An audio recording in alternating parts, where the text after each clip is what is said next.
Hello viewers, welcome to my YouTube channel simple science quick teaching. তো আজকে আমরা 2024 সালে মাধ্যমিকে গণিতে যে পাটিগণিত অঙ্কগুলি আসতে চলেছে বা আসবে, সেই পাটিগণিতের 3টি অধ্যায়ের অঙ্ক নিয়ে আজকে আমরা আলোচনা করব, যেগুলি ভেরি ভেরি ইম্পর্টেন্ট। তোমরা দেখে নাও অঙ্কগুলি কি কি আসতে চলেছে।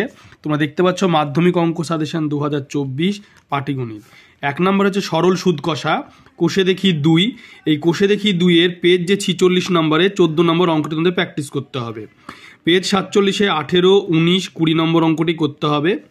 এবং প্রয়োগে তোমাদের পেজ 42-এর 25, 26 নম্বর অঙ্ক, পেজ 44-এর 30 নম্বর অঙ্ক, পেজ 45-এর 31, 32, 33 নম্বর অঙ্ক। অর্থাৎ কোষে দেখি 2 এর এই কটি, প্রয়োগের এই কটি অঙ্ক যদি তোমরা প্র্যাকটিস করো, তাহলে তোমাদের সরল সুদ কষা থেকে আর কোনো অঙ্ক করার দরকার পড়বে না।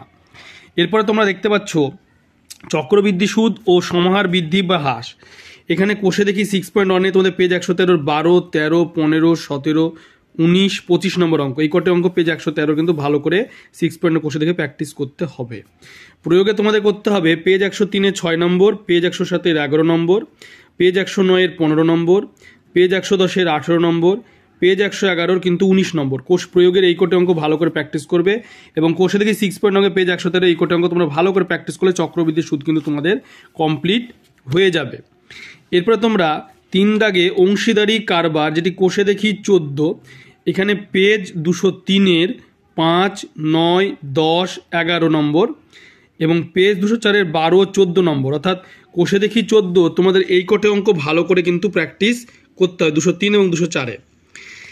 এরপরে তোমরা প্রয়োগে যে অঙ্কগুলি রয়েছে 201-এর 8 নম্বর এবং 202-এর 10 ও 11 নম্বর, এই কটি অঙ্ক তোমাদের কিন্তু ভালো করে দেখে যেতে হবে। তো 3টি অধ্যায়ের এই কটি অঙ্ক যদি ভালো করে প্র্যাকটিস করো, তাহলে তোমরা কিন্তু 2024 সালে মাধ্যমিক পাটিগণিতগুলি তোমরা 5-এ 5 পেয়ে যাবে।